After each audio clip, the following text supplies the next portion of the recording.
Good evening, and welcome to the Fall 2013 Holloway Poetry Series. I'm Cecil Giscombe. Christopher Miller and I are the fall curators of the series, and we thank you for coming this evening. Before I introduce tonight's readers, let me tell you what's coming up in the rest of the series this fall. All the readings, all the events will take place in this room at 6:30. On the 26th of September, Keston Sutherland, this year's visiting Holloway poet, will read, and that reading will be followed by a reception down the hall in the English Department Lounge. We've just placed an order with the caterer for that, and so the whole evening should be quite wonderful. Please plan on coming back for that on the 26th. A sad event, on the 1st of October, the Holloway series will host a memorial reading for Lyn Hejinian, who died, as you know, on the 30th of August. Lyn Hejinian taught in the 1970s at Berkeley, and a reception will follow the reading, that reading as well. On the 10th of October, Thursday, Alice Notley will read. On the 17th of October, just a week later, Yusuf Komunyakaa will give a reading. And on the 21st of November, Tyrone Williams will read. Tyrone Williams' reading is an event in the Holloway, is also an event in the Holloway Mixed Blood collaboration.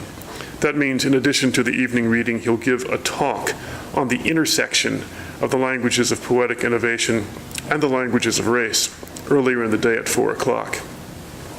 I'll mention that books by many of tonight's readers are available for purchase here after the reading, thanks to our friend Peter Burkhart at the University Press Books. 15 copies of Mixed Blood are also available for free to the first 15 people who want one. Tonight, the faculty will show what we've been up to. I will introduce the poets, and then we'll proceed, with one exception, in alphabetical order. John Campion is the founder of the ecotropic movement, which holds that for human culture to be healthy, it must exist as an ecological, or in an ecological niche, and relate appropriately with all the fields of forces. 3 book-length poems from a projected series of 5 form the backbone of this push: Tungstones, Squaring the Circle, and most recently Medusa, where the ancient myth finds contemporary expression as every man suffering in a world of political surveillance and disconnection discovers himself in psychotherapy for transgressions against women, the other, and the planet. Campion's poetry has been called a kind of landscape architecture of the page, and in this vein, he has labored to extend these efforts into both art and music. The recent installation, Texturals from the Medusa, a walking book, and at the Worth Writer Gallery presented his illustrated poems called Texturals. These were hung from a mobile labyrinth of copper pipes. Visitors to the gallery read their way through the exhibit and out of the maze. He's also collaborated with musical composers including Cindy Cox and Edmund Campion. His other books include Where Three Roads Meet, Sipapoo, The Kiva, and Inverted Bat, and Ecotropic Works, Panagia, El Sueño, and Swing Low. Cecil Giscombe, that's me, is the author of a number of poetry books and a book of linked essays about race, family, and Canada. He's the curator of the Mixed Blood series here at Berkeley, which is allied with the Holloway, as I mentioned before, and editor of the journal Mixed Blood. With the painter Judith Margolis, he is at work on a project called Gazetteer, which is a series of imaginative maps. And he's at work on a new poetry book, Plantation Songs, from which he'll read this evening. 2 new prose books, Ohio Railroads and Backburner, will come out in the next several months. Lyn Hejinian is a poet, small press publisher, and translator. She is the author of over 20 books, including most recently The Book of a Thousand Eyes. She has undertaken numerous collaborative projects, including a composition called K-Tron, with music by John Zorn. 2 mixed media books, The Traveler and the Hill, and The Lake, created with the painter Emily Clark. the award-winning experimental documentary film Letters Not About Love, directed by Jackie Oakes, and The Grand Piano, an experiment in collective autobiography, co-written with 9 other poets. Wesleyan University Press has just published a guide to poetics journal, Writing in the Expanded Field, 1982-1998, co-edited by Lyn Hejinian and Barrett Watton, an anthology of works on key issues first published in Poetics Journal, which they founded in 1982. Geoffrey G. O'Brien is the author of People on Sunday, just out 2 weeks ago, I believe, and Metropole, out in 2011. Also Green and Gray and the Guns and Flags Project, all the later books from the University of California Press.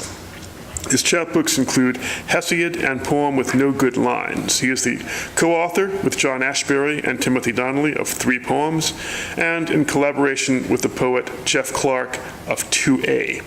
Geoffrey O'Brien is an associate professor of English at UC Berkeley and also teaches in the Prison University Project at San Quentin.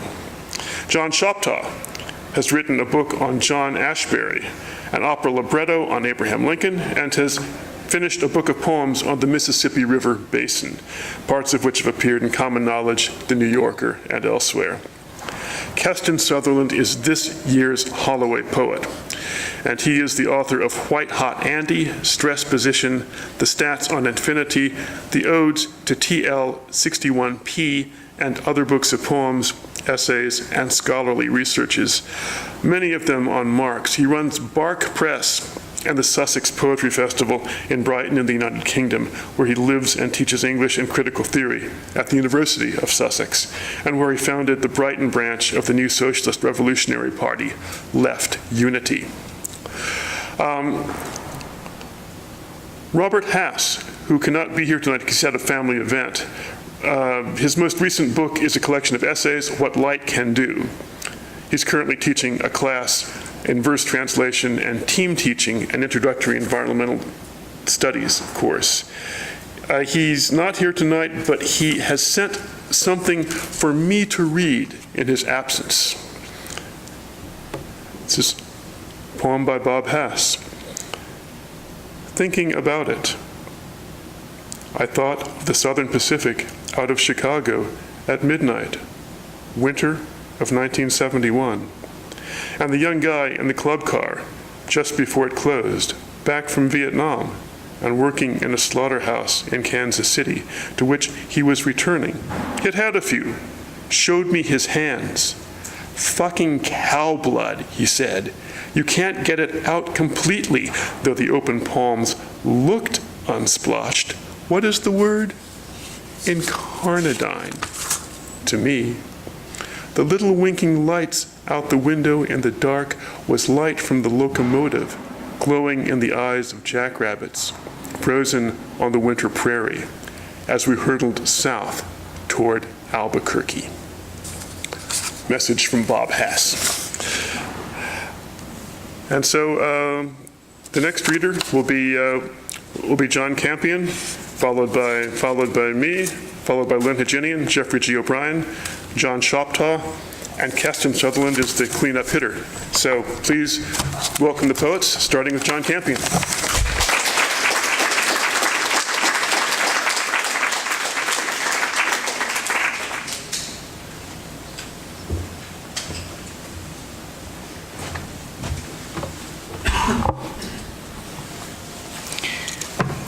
It's an honor and a pleasure to be here with you.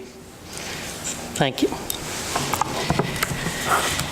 I've grown to believe that the world itself, the things in it, the processes, the internested sets, the assemblages, the consortia of existence and non-existence tell poets what they should do. Sometimes it's not such a pleasure. Sometimes it is. And one of the things that it's told me to do is to do these long books, these long poems. And the last one I did was Medusa. And I think that every age creates its own Medusa. It's And I think that it's as part of the process of finding the medicine that the sickness needs, it's a good idea to try to look at its face, since we've made it. So I thought this evening I would try to, with you, try to look a little bit at it. The reason for that is not only because it's the last book that I've done and completed, but also I came across something in Catch-22 the other day, asked the question, where are the Snowdens of yesteryear? I thought maybe we could shed some light on that question.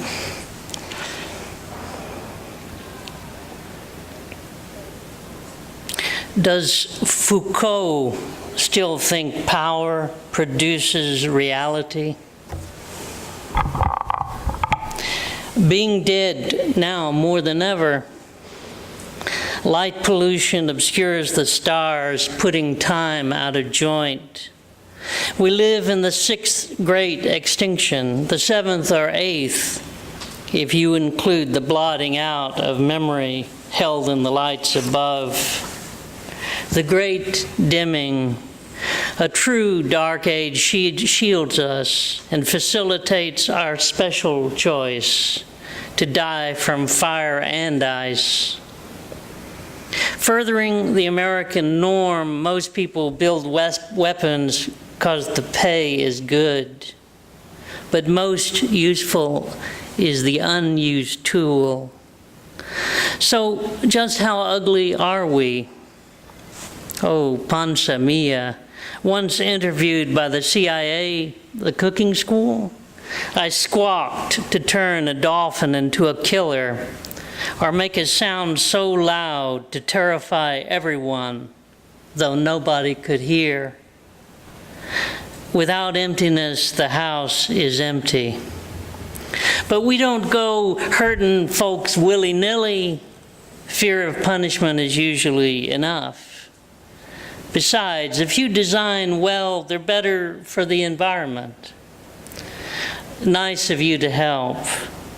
When the work's done, there's nothing left to do. Total institutions create total individuals, see no contradiction between the work of God and the work of the bomb. The one you share your secrets with controls your liberty. So remember to carry, I don't need no stinking badges, but at all times concede, as when a masher with wicked eyes flashes his headlamps and freezes skittish girls caught in their exposure. The capacity to make a case of your subject through the work of observation is central to the weaponization of existence. It takes a mess of punches, but such strange tabulations move us from theory to practice. The wholes count off each one. The power of negative capability grows with the numbers inscribed in the card, just the size of $1. Guaranteeing our nation's doctor the tools to confirm his diagnosis. How better for us to play both ends against the middle and live to pick up the pieces. Let us pay tribute to this dream of reason and sing as they did once a silent night, recalling how our wondrous machine made them all light up their empty Hanukkah rows of big blue candles. So go fill the holes where you left off. Bless me, Father, for I have sinned. Da da da da da da da da da. In no case shall the said Bernard Bodley be, but to rivet the old phoenix on them. Project 24, PSYOPs, nailed an eye. To the house opposite, anyone still enough in his right mind not to support us. When they'd come burbling fear, We buddy-buddied, took them for drinks, later a brothel, extraordinary rendition, to get some tight pictures, then off to the pit for a little torture and abuse. The photos helped enlist them in special units, infiltrating areas off limits, say Cambodia. Once on the trail of righteousness, they'd radio the position of villages sympathetic to the enemy. B-52s bombed both parties, killing two birds with one stone, as it were. Eventually, of course, the adversary began to track the lightly armed teams coming in for surveillance and census duty. Utilizing this opportunity, heavily fortified squads followed hard by, leveraging the company's guerrilla bait appeal to keep kill ratios high and funding guaranteed. What about the rights of non-combatants? During wartime, which is now all the time and everywhere, there's no such thing. Out of sight, operational zones maintain the public trust in democratic institutions. But I hasten to re-add, the chill is greater when the subject is uncertain of the actual conditions of observability. As the embedded journalist, psychiatrist, lawyer, grocery, teacher, etc., complete the architecture of surveillance experienced by hopeful innocence. The pyramid scheme of the dollar with the eye at the strategic end embodies the panopticon.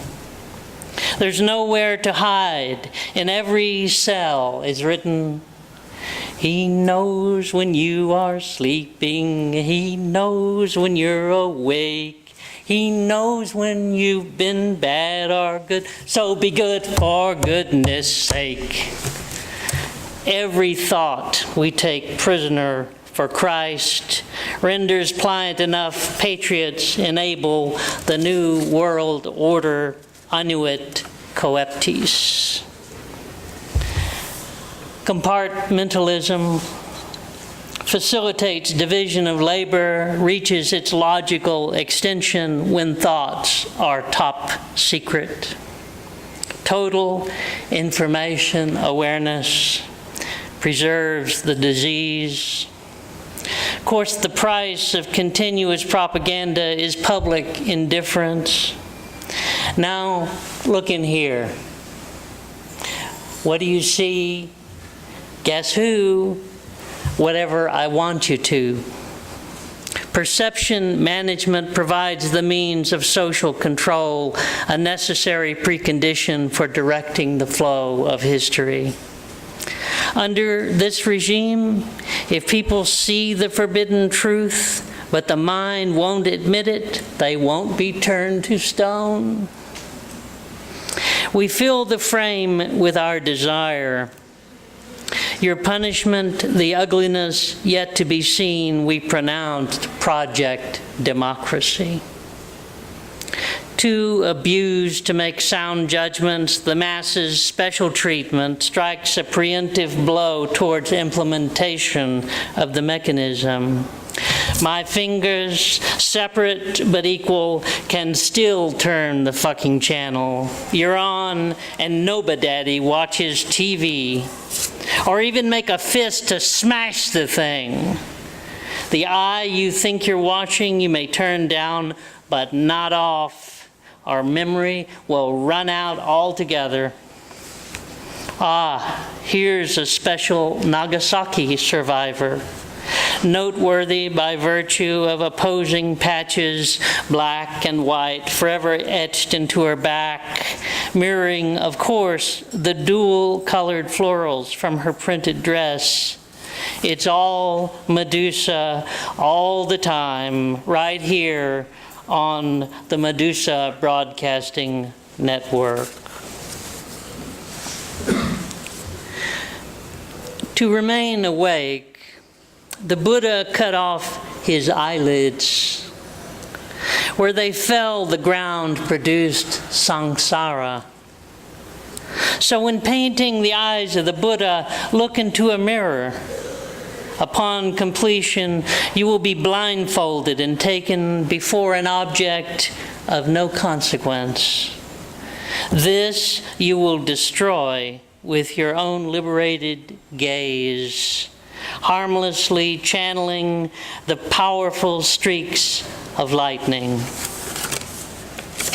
So the problem, dear boy, is not in seeing, but in being seen. Thank you.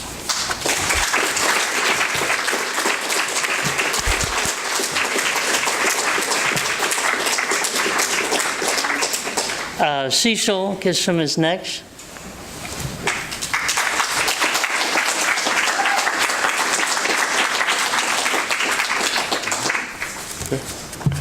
Thank you, John. I'm going to read two poems and portions of a third. The first is called Iowa House, Summer 2013, written after reading Mark DeSevero's dream book.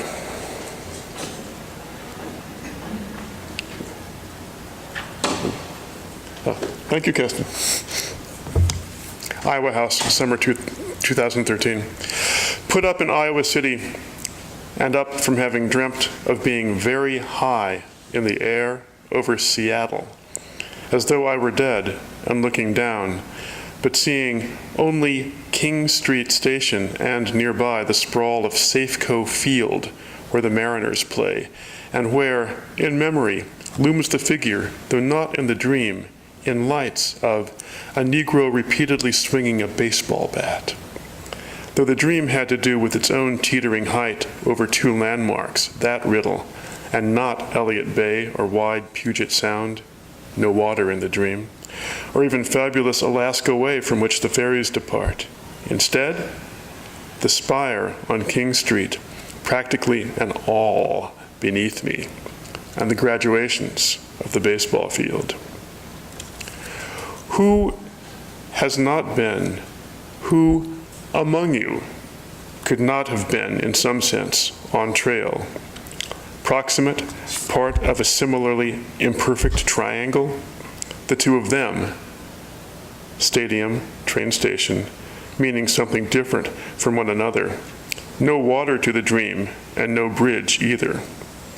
At the foot of the Iowa House, though, was a river and bridges, and also in memory, the fact of my father summering in Iowa City, 1942 or 1943, of his having met then both Jewish guys and white guys, he told me 60 years later, at the university. For a time, toward the tail end of the 20th century, I lived in Seattle, above Ravenna Park, and can remember the city easily because of that. Poem called Camptown. Flesh or fable, either one, far be it from me, please yourself.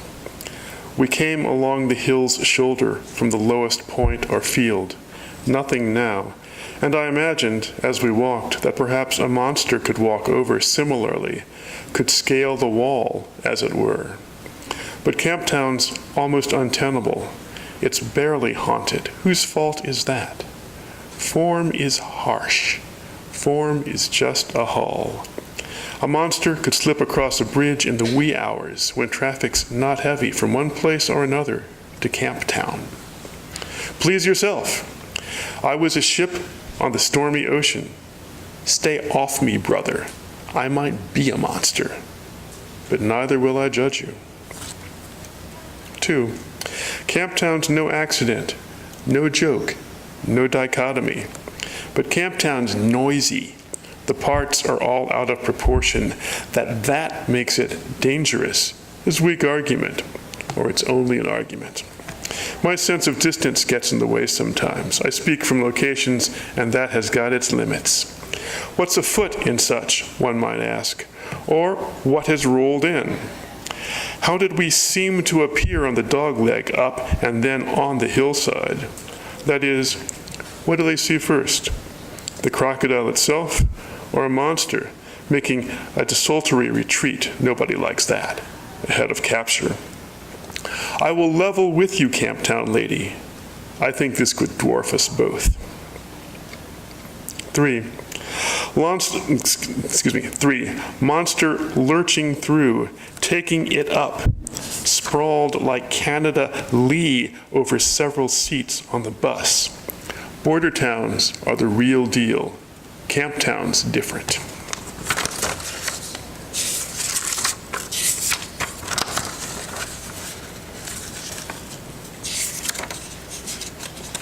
And find it. I'm at work on a in that same series of poems, the plantation songs. I'm at work on a poem vaguely about Pennsylvania called Negro Mountain. Negro Mountain is a 30-mile-long ridge of the Allegheny Mountains extending from Deep Creek Lake in Maryland north to the Castleman River in Pennsylvania. The summit of Negro Mountain is the highest point in Pennsylvania. That's 3,213 feet.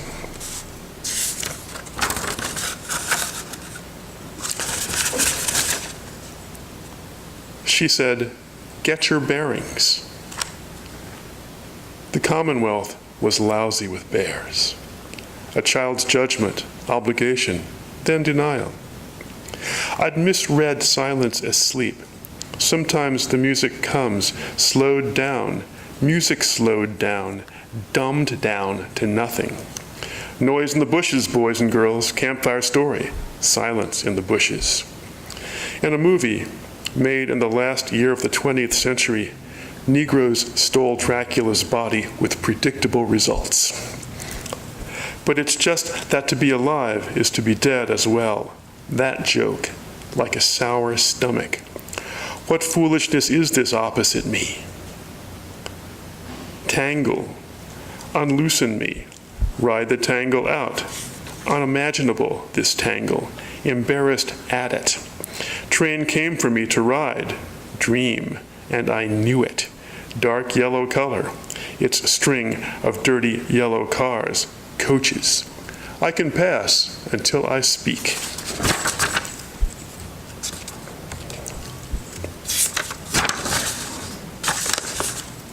She said long ago that people would be jealous and try to thwart us. Another grammar, though, for the trouble white people bring, and once you know the grammar, once you master it, you're more whole in those situations. I was taught to look the other way, look further off, look over their heads, look like what? As though death were as complicated as leaving town. Watch verbs. Thank you.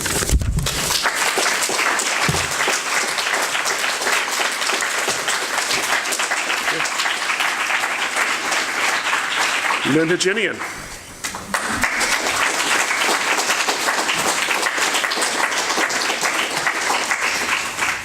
Thank you, Cecil and Christopher, for organizing this. Thanks all of you for coming. Welcome to another academic year in Poetry Land. I'm going to start by reading a poem by the Russian poet Arkady Dragomoshenko, who died a year ago today in now St. Petersburg, Russia. It's called 6 Hours to Waking If You Don't Sleep. Wesleyan University Press is a book of Dragomoshenko's selected poetry was in the works at the time that he died. He died very unexpectedly and suddenly. And the book is now, I just saw galleys of the pages that I contributed translations to. And it will be out shortly. This is one of my translations. 6 Hours to Waking If You Don't Sleep. It's no longer possible to gather up all the empty bottles, the needles, thimbles, money, nor understand where the light ray lies, where the steel thread stretching across the road, though undoubtedly it's at the bus stop diagonally across the way, where the kiosk sours like the sky.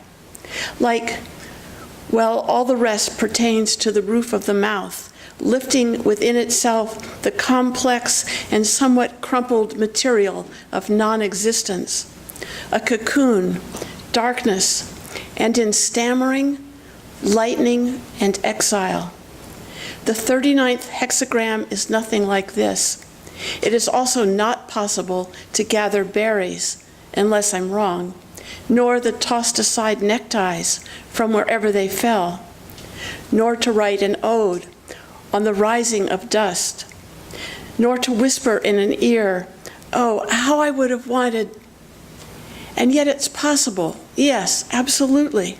The possibility of going out still remains, without smashing the glass with your forehead, without shredding the colored papers, tickets to the world's edge, or empty gauze. Its crackling is dry, like the morning's clocks devouring crickets. Like the Tibetan windmills of hope, these white millstones are gentle, or rather restrained, but immeasurably lacking in water. The stirring of the wind brings no joy.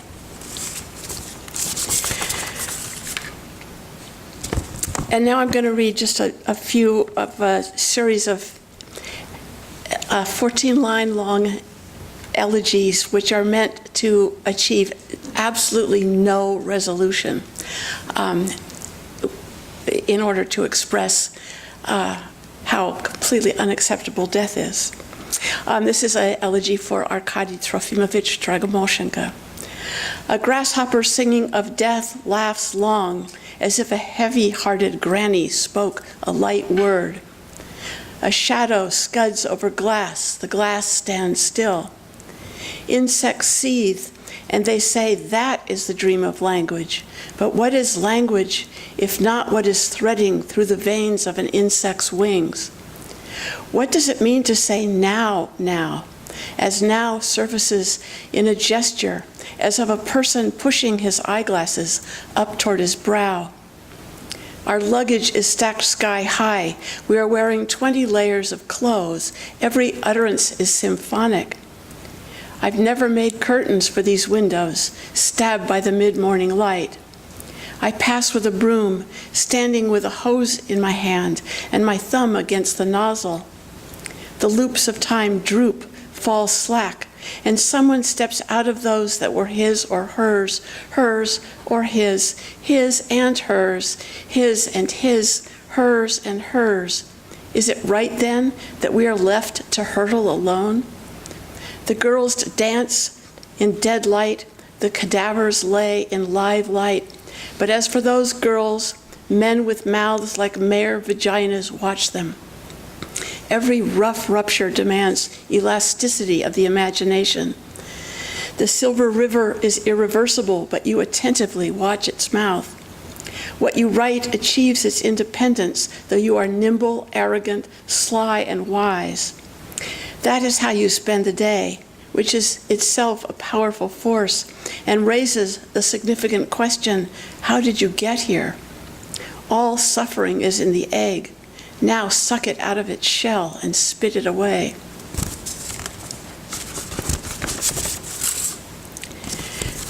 During the later years of my war, During the later years of my war, you were a middle soldier in the army of the metronome. Do not say she was my bother, parting ways, O mother of my brother. Let's go to bed to lie to ourselves leadenly in leisure. Mars, melody, pigeons in a laundry basket, and a little dancer's body knowledge. Whatever, word hover. I've got my black look on, but it's wearing thin white cat hairs. Appearance of the world, disappearance of coherence. The empty page provides a preparatory pleasure, or perhaps it instigates a preparatory desire. I have sharpened the carmine and vermilion. I could plunge through the hole in my tongue, but I think, and then I bellow. I ask myself, what is argon? And tell myself it is a noble gas, just as argot is ignoble speech, the can your ass of those who can. Si se puedes, the strikers chant. In the night sky, dimmer than the Pleiades, stretch the strings of the star's guitar. Canvas bourgeois zero.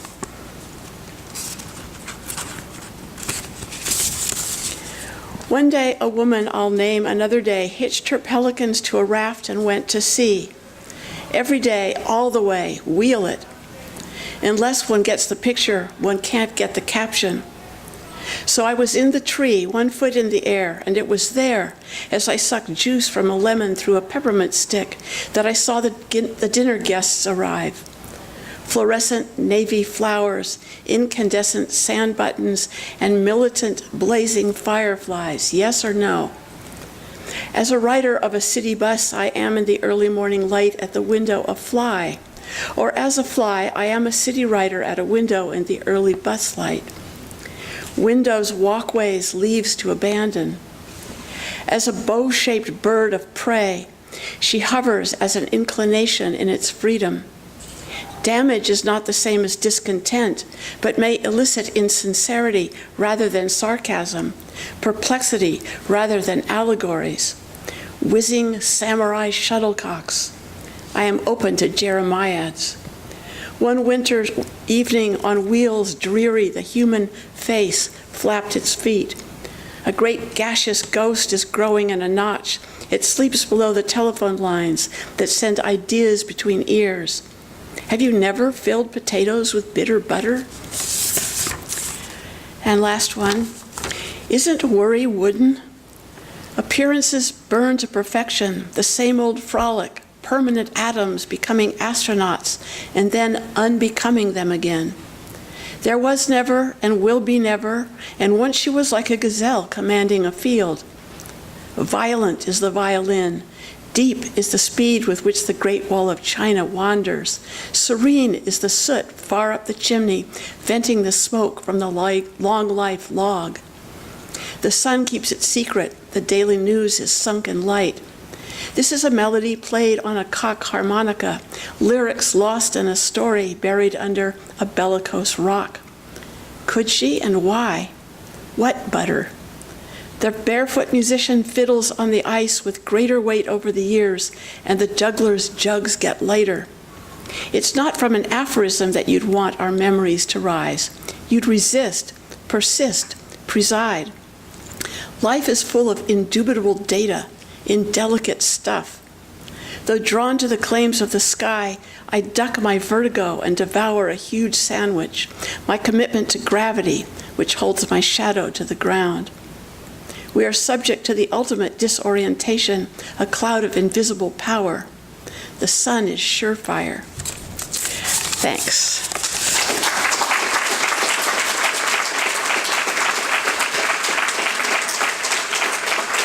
And now, Geoffrey G. O'Brien.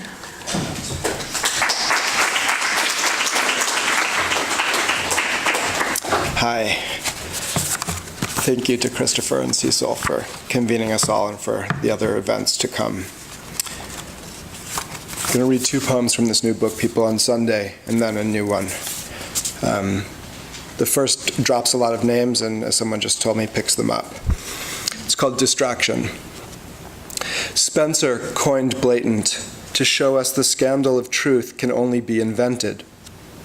The same holds true for you, in whom subject and object sound alike a common depth, quote, the never other than lost continuity, Alan Grossman defines as present wherever poems are present. Stein says they will not nearly know, as if she were one of the romantics, but is not talking about a ruin or frieze. What is she talking about? The etymology of blatant, which has caused speculation precisely because it was coined.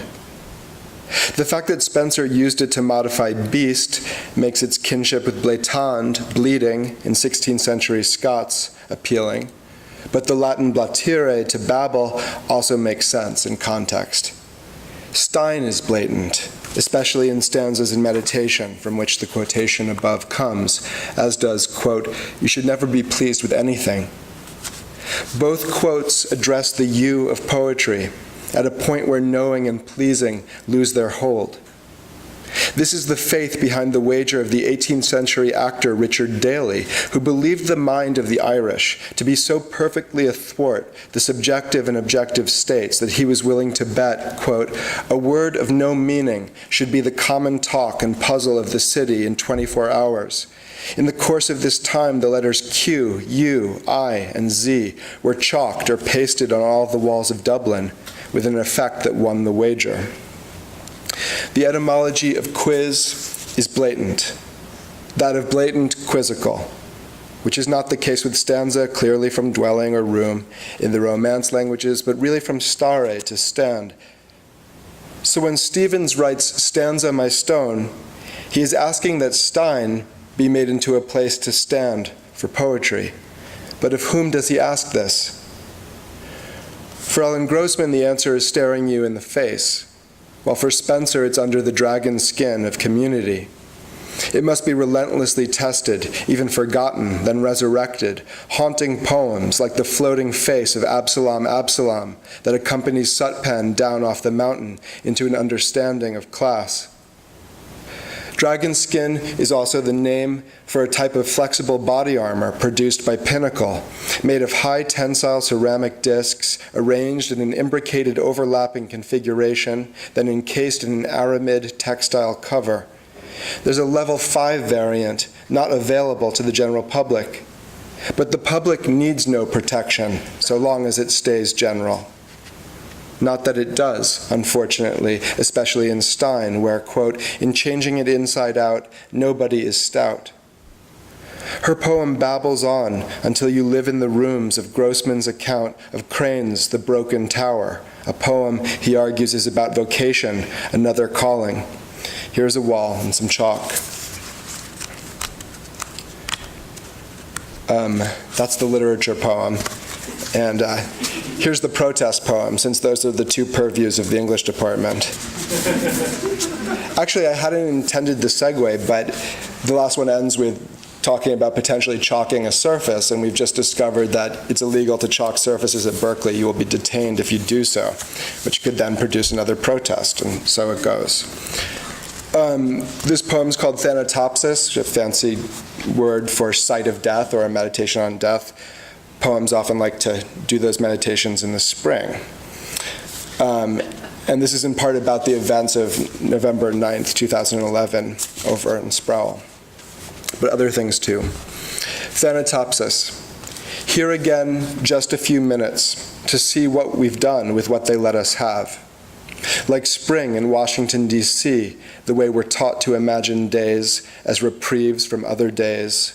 Cherries snowing in expressiveness, the nation's capital, an experience of how it is to be caught up in pink and white again. This year is somewhat different in that there are very few days. They have names like N9 and M1, what they've let us do with what they can't keep us from having, a stand your ground law to address weeks of solid rain, the street that goes on where the way is closed, responding to events as they spread from each instance to the live rule, requiring them, like spring requires, trees to flower at points along their branches. Today is M22, a private garden and a public square, the path between them traced by daylight saving time over the freedom of George Zimmerman. Like his ability to move in fantasy, certain days don't stop but shed new ends continuously, as though in lives not defined by the clock of limited resources.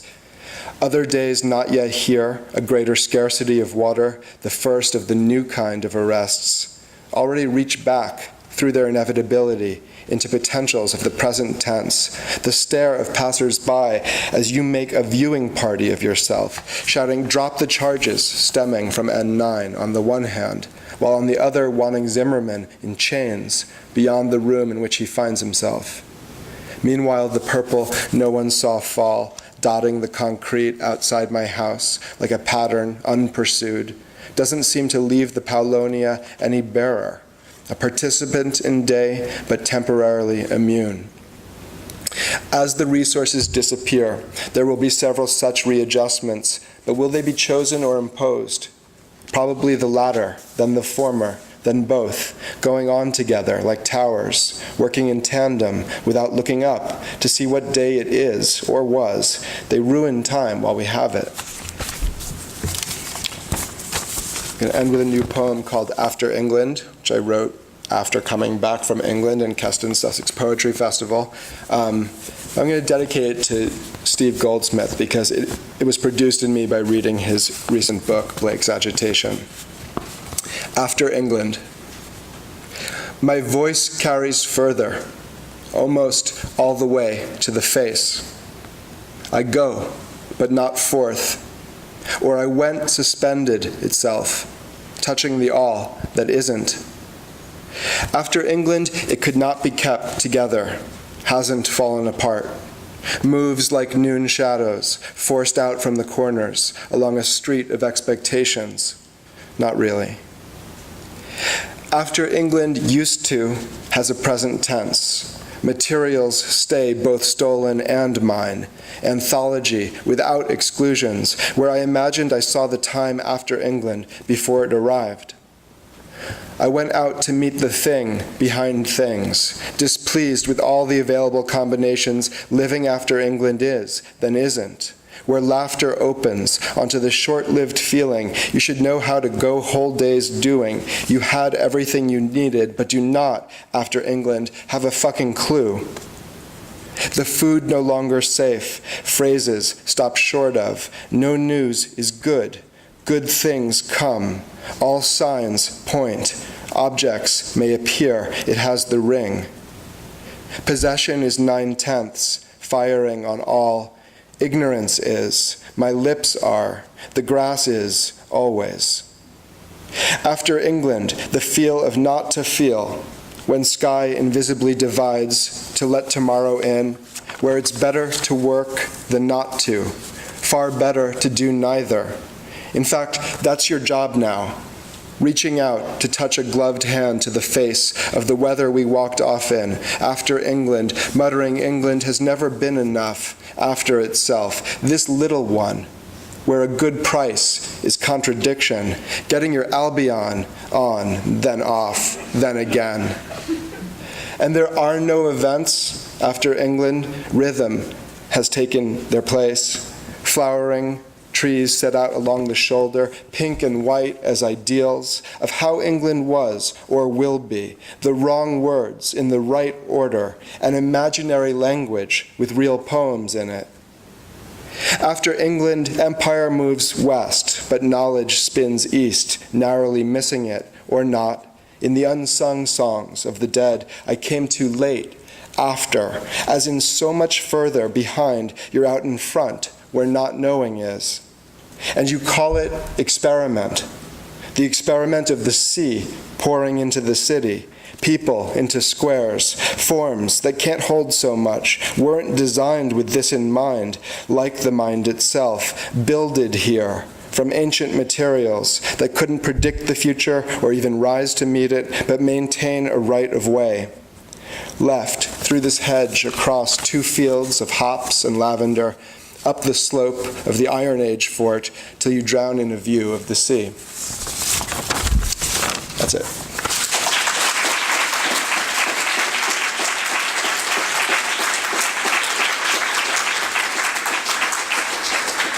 John Shoptaw.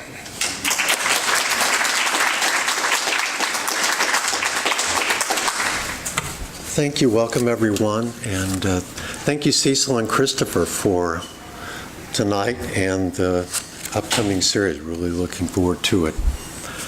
Got 3 poems tonight. The first is called Poverty. The poor in spirit, with what are they blessed? What do they inherit? A feeling they can't shake, no matter how many changes of address and manners of address they make. Persistent like a phantom limb, a phantom stem. a sensation of unentitlement, and anxiety at registers and in examining rooms, that they themselves will be repossessed, like a hollow body electric guitar, along with its amplifier. The President declared war on poverty, which was not a word we used in speaking of ourselves. Nonetheless, we enlisted in a corps to wage that war. Being poor, we were also the enemy, and we fought to put an end to ourselves as we knew them.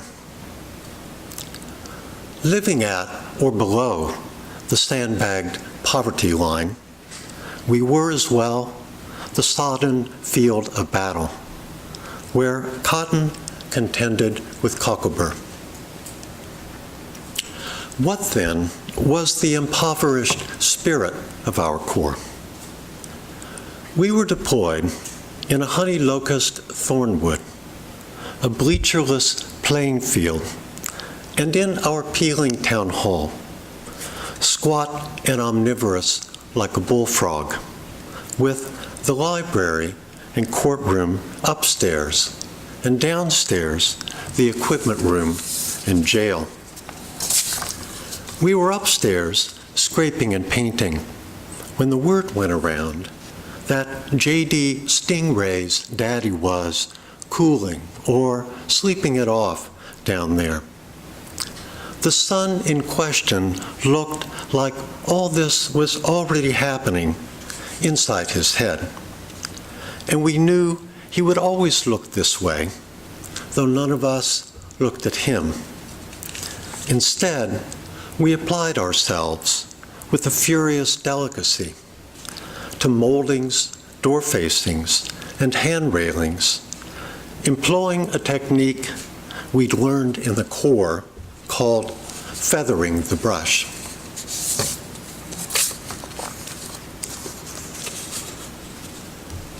The lethe. What's the word for what winds through memory, as through a distracted metropolitan area? Not her weakness personified, her many failings. Not forgetfulness, then, but a fitting counterpart, a release alongside which she can drowse and then rouse herself. Along the low iron railing at Café Orlan, somebody built in a little gate. My server tells me she never noticed it before, and now she notices nothing else. No attention without inattention, a blurring wide and deep. And so, as this moment slips off to join the others, no remembering without a deep and a wide forgetting. No word, scarcely any idea of our power to relax our spasmodic grip on the past, that we feel gripped back like an electric glove, though it's limp and empty. To let go of the shudder, the pang, the droop, the gripe. To part on good terms with, not squirrel away somewhere on your lopside. To forgive, for lack of a better word, to give away. Poetry testifies, to the best of its recollection, about honeycomb on toast, cornfield smoke, Mr. Coppage's paddle, the slop man's scrap of tune, too far gone to be called back. You can have a memory, not a forgetting. If poetry means to preserve a life, forgetfulness is lethal. Then again, the mockingbird strings each charm bracelet charm of gutturals, buzzes, warbles, and squeaks without a thought of what he just played or is just about to, or where he picked it up from. A chickadee, a tree frog, a porch swing, even a long-gone mate. Like the mimic bard showering her attention on the only poem while she writes it she'll ever write. Or like the mimic bard constructing a birdhouse out of echo chambers whose songs must have migrated. Or like the mimic bard polishing her elegy, lest the name engraved there follow her everywhere. The mockingbird vocalizes atop a crepe myrtle with panicles crinkled deep pink. When she catches me listening, he flaps up with the car alarms, meep, meep, meep, then glides to a mottled myrtle across the river. Brown sleeve, out at the elbow, fraying into a rumpled haze. Bottomless silt, worrying some barely recognizable problem. You are dim and you are slippery, but when I cup you in the hollow of my hand, you taste like almost anything. In a word, fresh.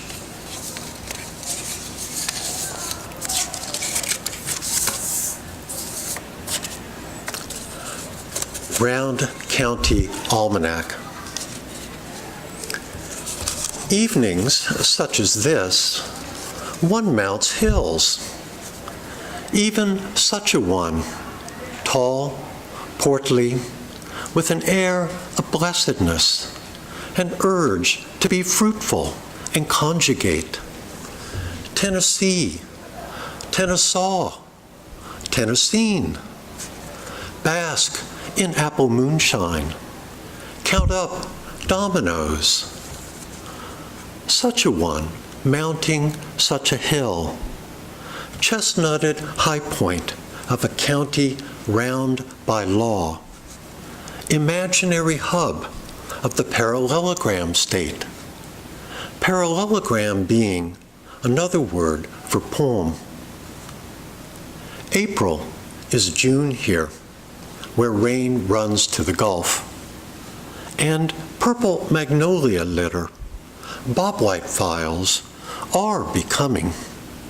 But when the thing one carries uphill is round, its spiced contents clear, why, the chaotic peaks of the eastern state line look like the Slavans come to market, all bushel baskets and overalls smoking.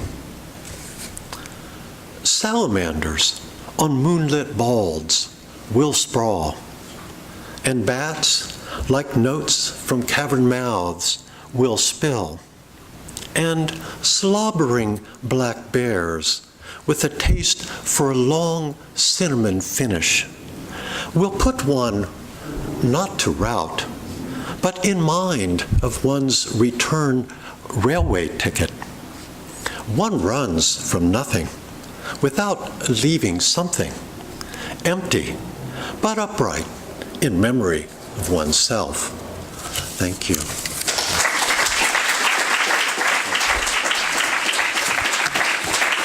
And please welcome Keston Sutherland.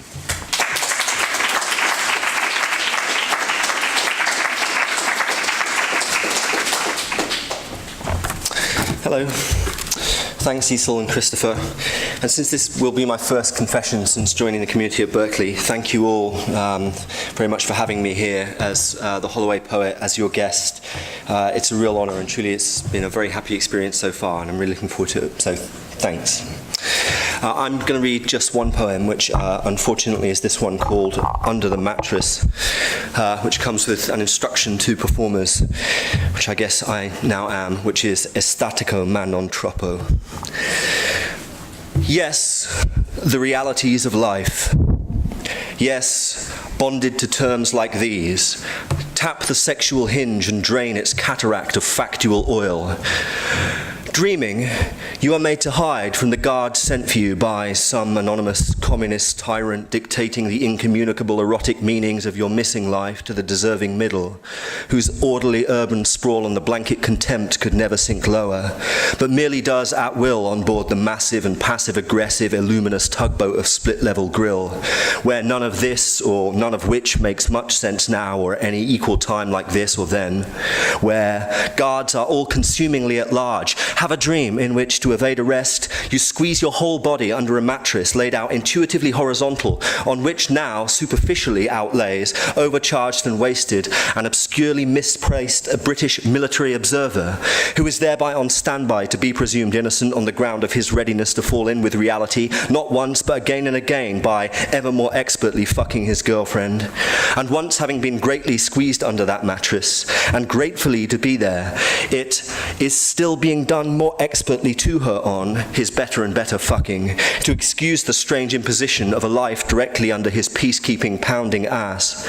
You explain without meaning it or strangely caring that who should remain at large on the tugboat or free would needs risk being captured, in vintage language, just like that, or some of something even more, and, as it turns out, to good purpose and to your profit, since he, the observer, whatever he is, why ever he is there, whatever only option you can take, consciously permits himself to be swayed by these words, your words, to allow you, who are for one moment or just about by a minimum of perfect resemblance, his undeniable fellow stowaway in the Navy, on the destroyer of desire, and who would be a fellow stowaway of his by a yet greater quantity of perfect resemblance, approaching even the authentic, but for your time and time again inflexible demonstrations of fluency in the chewed-out pillow logicisms of barely whispered high civilian, and your knowledge of its de-escalating effects, like these, so as, even while being non-stick all over, still somehow actually to be able to bear, since there is no immediate other option, sticking your body under the mattress and curling up there,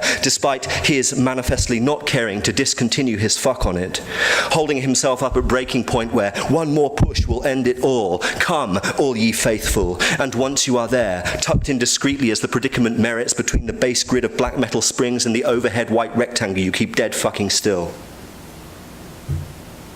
And for a reason you think should exist, but are not completely ready to know yet by yourself. Even the whole evasively your stuffed-in body does not upset this mattress, or serve even to make it effectively combust or disastrously tilt, or represent an unmanageable, unsexy lump or underlying protuberance pressed down in militant unison with gravity that would thwart any wound-up military man in the execution of a truly professional fuck, who himself sometimes likes to use that very word, the word fuck. It's often used in the military, despite being exactly then as now exactly its actual size and shape. After puberty, you just don't grow anymore. Under the mattress, you lay your arms out crosswise on your chest. In the ear pressed down against black-metalled springs are later heard and condescendingly listened to many mortal intimations of a tinnitus for eels. We are slaves too, and we live with it, as the alternative is just madness and misery. The guards do come, twice, eventually first, then right away. And when they do come, they are seen to be looking for you. But for that moment, gambled on a flat percentage of its untold parallels in infinity's unpaid overtime, you are suddenly transformed into, or suddenly just now are, or you suddenly get at last to be the actor Roger Moore. Not only someone you are not, but worse, a walking wasted opportunity to find a proper object with a bit of actually contemporary traction. Instead, you end up not even the epitome of anything, just him. As the mattress bulges, identity wavers back to him again. Then negatives fall from heavens like a shower of seminal coins. You are not some other actors you once should have been, or had wanted to be, or were told you ought to be, or could remember and list, or later had it known to you without ever being really spoken to that you must need to be, or couldn't find a way up to, or just naively relied on thinking you would obviously be at some other point, or whom only once in your life you could never truly care if you were or not, but were not in any case. But him, Roger fucking Moore, as he might identify himself in anger to an erstwhile fan who had forgotten his name. By now, scarcely even a vanishingly salient figure in this world. worse than it sounds. So completely that, before you know it, you were born on the 14th of October 1927 in Stockwell, now part of the London Borough of Lambeth, the only child of a cis policeman and his archaic housewife. You attended Battersea Grammar School and were evacuated to Holsworthy, Devon, during the war. You later attended the College of the Venerable Bede, but never graduated. The fit is almost wastefully exact, or else you split in two and scream, "Untrue!" What does the end of that story do at first but never mean again? Under conscious pressure, liberalised to the cognitive equivalent of light touch community policing, your new name, the actor, is spectacularly descrambled into groom, ogre, fuck her more, germ, erogenous gore, me, or who, her room, germaline, and or, and is the substitute for the more primary Sean Connery, himself also more or less absolutely the utmost figure to pick. And I really do want to fuck you more hard, just as this dream dictates when you wake, each elastic thrust to bury love in no tomorrow. As Roger Moore, for pretty much the duration under the mattress, you were just slick and oily instead of in any way primarily hard, more fluent in all civilians from your pigeon to your oratory, not prepared to just sit back and scream yourself sick, admittedly not directly compelling in the monotony of your plastic over-sophistication, but indirectly mandatory as the best sublimated bright sadistic instinct, sexy to all the wrong people, like the actual NSA. The guards cannot find you to misapprehend as they leave. At last this scene breaks out in scenery. We lay down together at the top of the hill in the thousands of wavering flowers, made level with all of the sky that extended so far that the fading and muting of distance on colour could openly paralyse and shine. And on the ground I held you, and in you held me together. I love you is an easy thing to say. Now you say it. Bind your life around my life insanely slightly tight. Flood our perfect darkness with our best imploded light. Since my earliest idea of you, I have been shaking. Now I want you so much my skin is incessant, wild electric. Identity is a death tax. Fuck the dark away. Become right. Down in the square where none of this mess is to matter, not being caught signifies nothing less than whatever, because you want to be caught. Secretly, you want to be caught, to be made public, to be sexually reborn, to be extracted by love and purified, and made disgusting again. I want to be made disgusting again. But back on board the agnostic communist destroyer of articulated grill itself, this world, where this would have to be actually done, on whose only top deck the obscurely mock Asiatic tyrant is to be bloodthirstily beheld rubber-stamping in his manic depressive and way overdone productive waves of being his warrant for your arrest in a sea of best forgotten, fractionally fathomless 57% Mexican sexual froth. Never being caught remains the indispensable alibi for loving the wrong person forever. Thanks.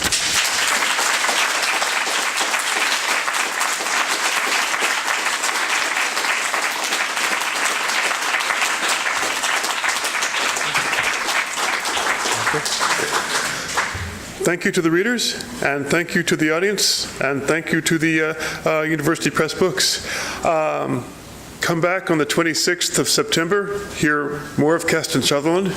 Right now, buy a book, hang out, meet the poets. Thank you very much.